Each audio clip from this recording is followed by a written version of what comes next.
100 দিনের কাজের টাকা দেবে রাজ্য সরকার। এতে যাতে কোনো দুর্নীতি এবং স্বজনপোষণ না হয় তাই নয়া কৌশল। আর যাদের টাকা দেওয়া হবে তাদের নামের তালিকা প্রকাশ করা হবে। জনবহুল এলাকায় বড় করে টাঙানো হবে সেই তালিকা।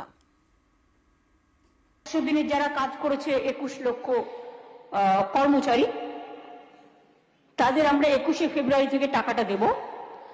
আমি 7টা দিন বেশি টাইম দিচ্ছি, 1 মার্চ থেকে দেবো। তার কারণ সংখ্যাটা দেখতে গিয়ে আমায় দেখা হয়েছে, আমরা কিছু সার্ভে করতে গিয়ে দেখেছি ওটা 21 লক্ষ হবে না, ওটা 24,50,000 হবে।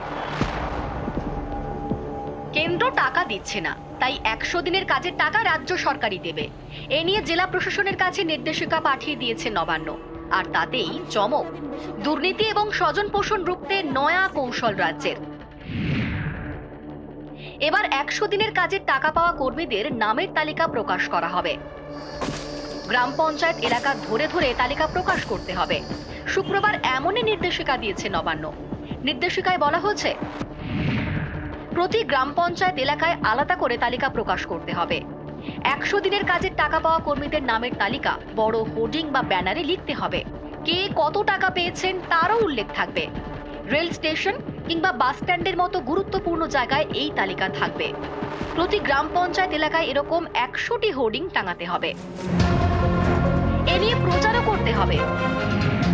লিফলেট এবং মাইকিং এর মাধ্যমে প্রচার করতে হবে যে 100 দিনের কাজের টাকা কেন্দ্রীয় সরকার দিচ্ছে না, টাকা দিচ্ছে রাজ্য সরকার। এতে স্বনির্ভর গোষ্ঠীর মহিলাদের কাজে লাগাতে হবে।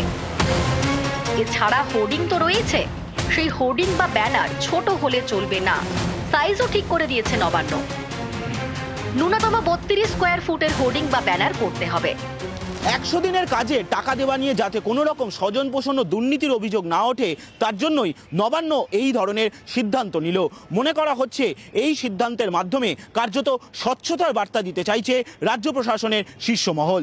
ক্যামেরায় সুমন বোসের সঙ্গে সোমরাজ বন্দ্যোপাধ্যায়, নিউজ 18 বাংলা, কলকাতা।